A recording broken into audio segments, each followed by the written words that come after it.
What I sort of do is I save all these extra bits and pieces from the jeans. I just collect lots of different pockets and I save them all, and then I've got them for all future hats that I'm going to make as well. I've got the side panel of the hat and I'm using the pockets, and what I do is I will add the pockets in an interesting feature how I like them, and then I will run some top stitch over them.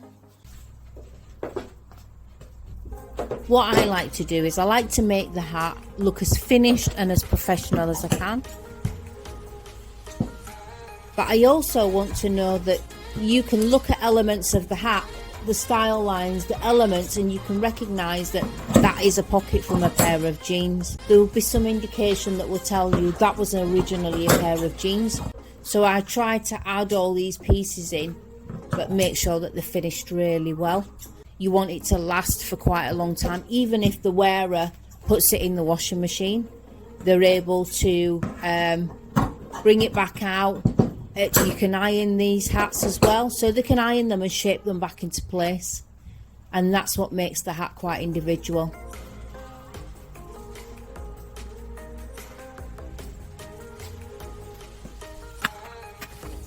So once you've got your extra pockets and you've added all your styling details, you've run some interesting decorative top stitch, it's now time to fold the side panel in half, and using a 1 centimeter seam, run a horizontal stitch as shown in the instructions, and then when you're finished,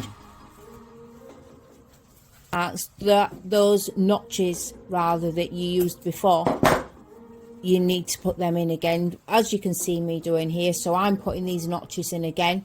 That helps me when I'm adding the brim to the side panel. It makes it easier for me to be able to match everything up, and then I know that when the wearer, when the person who owns the hat wears this hat, it's going to feel nice and comfortable and secure on their head.